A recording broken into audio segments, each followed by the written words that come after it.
আশাবুদ্দিন বকুল, আমরা আজকে যে আলোচ্যসূচি রেখেছিলাম বা যে বিষয়টি যে তবুও অস্বস্তি কাটছে না, আপনারা কি মনে করেন যে নির্বাচন নিয়ে আসলে একদম খুব স্বস্তিদায়ক অবস্থায় আপনারাও আছেন, কিংবা নির্বাচনী পরিবেশ যেটি সেটি আসলে খুব স্বস্তিকর অবস্থায় আছে? আচ্ছা, আমি আপনার কাছে এর আগে একটা উত্তর দিচ্ছি। সেটা হলো যে ফেসিস্ট হওয়ার ক্ষেত্রে কিন্তু সবচেয়ে বেশি যে পয়েন্টটি, সেটা হলো জবাবদিহিতার অভাব। যদি জবাবদিহিতা না থাকে এবং সে মনে করে যে আমাকে জবাব দিতে হবে না কারোর কাছে, তখন কিন্তু সে ফেসিস্ট হয়ে যায়। তা আমরা কিন্তু দলীয়ভাবে মানে দলের ডেমোক্রেসি ডেভেলপমেন্টে কিন্তু আমরা নিজেরা নিজেদের কাছে জবাবদিহিতাপূর্ণ, এবং যে কোনো সিদ্ধান্ত কিন্তু আমাদের ট্রেনিং কমিটির সদস্যরাও কিন্তু সরাসরি বিএনপি ভারপ্রাপ্ত চেয়ারম্যান সাহেবকে নিয়ে একসাথে মিটিংয়ের সিদ্ধান্ত গ্রহণ করা হয়। এই যে সংস্কারগুলো নিয়ে আলোচনা হচ্ছে, বেশিরভাগই কিন্তু মেনে নিয়েছেন আমাদের দল। এবং এখানে যে একটা কথা হয়েছে যে একজন দুবার বেশি আসতে পারবেন না, সেটাও মেনে নিয়েছেন। আবার আমার দল বলেছিল পরপর দুবার, মানে একবার যদি সে ফেল করে আবারও আসতে পারে, আর ওনারা বলছেন না, টোটালি দুইবার, সেটাও মেনে নিয়েছেন শেষ পর্যন্ত।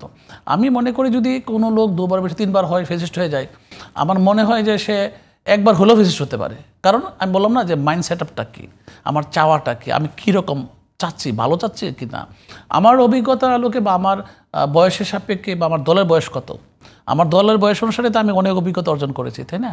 যেমন আমি নিজে 79 সন থেকে যে সংসদ নির্বাচন হয়েছিল তখনকার স্বাদ আমি পেয়েছি। তো এরকমভাবে আমি যদি মনে করি যে আমার দল সেই স্বাদ পেয়েছে দীর্ঘ 46 বছর, কাজে সে বুঝে যে তার মাইন্ড সেট আপটা কোথায় রাখতে হবে এবং মানুষের কল্যাণে কীভাবে কাজ করতে হবে।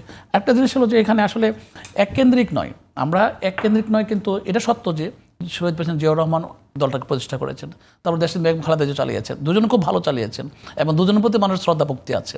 এবং বিএনপি ভারপ্রাপ্ত চেয়ারম্যান তারেক রহমান ও নিজেও নির্বাসিত, উনিকে নিজেই কিন্তু ক্ষতিগ্রস্ত, এবং উনি 18 ঘন্টা পরিশ্রম করে করে যেভাবে দলকে আজকে এই পর্যন্ত নিয়ে এসেছেন এবং যেভাবে আমাদেরকে আন্দোলনে নামিয়েছেন।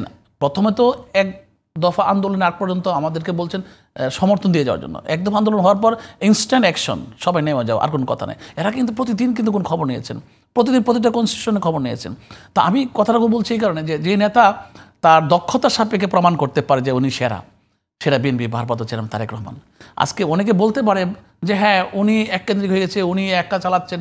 নো, উনি যেটা দেখাইছেন বা উনি যেভাবে লিড দিয়েছেন দলটাকে, অন্য কোথাওভাবে পারে নাই।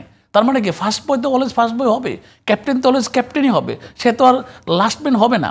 তো আপনার আমার দৃষ্টি অন্য দৃষ্টি দিতে পারে ও এটা মানে পরিবর্তন দেখেছে। নো, অ্যাকচুয়ালি পরিবারের একটা সদস্যের প্রতি যতটুকু শ্রদ্ধা থাকে অন্য একটা লোকের ততটুকু শ্রদ্ধা হয় না। আর পরিবার সদস্য যদি নাকি অ্যাক্টিভ হয়, মানবিক হয় এবং নেতাকর্মীদের খবর রাখে, তখন কিন্তু সে তার গেটআপটা চেঞ্জ করতে পারে। মানে এনসিপি যেটাকে এককেন্দ্রিকতা বলছেন, আপনারা সেটাকে ডাইনামিক বলছেন, তাই তো? ডাইনামিক বলছে সেটা। আচ্ছা, আমি যে বিষয়ে আসছিলাম যে আপনারা কি মনে করেন আইন শৃঙ্খলা পরিস্থিতি, রাজনৈতিক অবস্থান, বিশেষ করে আপনাদের একসময়ের জোটসঙ্গী জামাত এবং জামাতের সঙ্গে অন্যান্য ইসলামী দল যে ধরনের দাবিতে তারা এখন পর্যন্ত স্ট্যান্ড নিয়ে আছেন, সেখানে কি আসলে নির্বাচন স্বস্তিকর? আমি মনে করি টোটালি তো নির্বাচন কমিশনের ব্যাপার এটা, কারণ নির্বাচন করার জন্য না, নির্বাচন কমিশন বলে দিয়েছে যে এগুলো রাজনৈতিক দলের ব্যাপার, তাদের ঐকমতের ব্যাপার। তাদেরও আমার কথা হলো ওনারা নির্বাচনের রোডম্যাপ দিয়ে দিয়েছেন অলরেডি, ওনারা তফসিল ঘোষণা করবেন। আর আইন শৃঙ্খলা রক্ষাকারী বাহিনী তাদের দায়িত্ব সেই পরিবেশটা সৃষ্টি করা। আমরা জনগণ লাইনে দাঁড়িয়ে ভোট দেব, এটা হলো আমাদের কাজ। আমরা কিন্তু এখন পুলিশকে গিয়ে বলবো না যে হ্যাঁ তুমি এটা করো সেটা করো, আমাদের ক্ষমতা নাই। এখানে আরেকটা কথা আছে, পরিবর্তন আপনি কোথায় আনবেন? মনের মধ্যে আনবেন পরিবর্তন, রাজনীতিবিদদের মধ্যে আনতে হবে।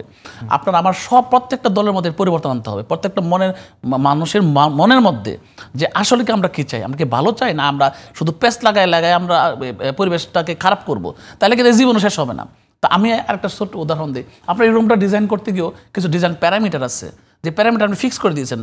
এই প্যারামিটার ফিক্স থাকলে ডিজাইন সারা জীবন ঠিক থাকবে, আর প্যারামিটার চেঞ্জ হলে সারা জীবন ডিজাইন চেঞ্জ হবে, ডিজাইন আর ঠিক হবে না কোনো দিন। কাজে দেশের ভিতরে ওই যে ভাই বলতেছেন না যে সংস্কার করে কতগুলো পার্টিকুলার জিনিসকে যদি আমরা ঠিক করে ফেলতে পারি যে এই মতো দেশ চলবে, তার বাইরে যাবে না, ওই প্যারামিটার ঠিক করে যদি আপনি এখন সঠিকভাবে যান, তাহলে কিন্তু আপনার ওই টার্গেটটাকে পৌঁছা আরও সহজ হয়ে যায়। এখন প্যারামিটার চেঞ্জ করতে গিয়ে 70% কেউ মানবে, কেউ 80% মানবে, কেউ 90% মানবে। এখান থেকে রাজনীতিবিদদের একটু স্যাক্রিফাইস করে তাদের মধ্যে একটা সমঝোতায় আসতে হবে যে এই প্যারামিটার ভিত্তিতে আমরা এতগুলো সংস্কার এখন করব, বাকিগুলো পরে করব। এবং বিএনপি বলেছে পরবর্তী 2 বছরের ভিতরে সব সংস্কারগুলো আমরা তারা করে নিয়ে আসবে।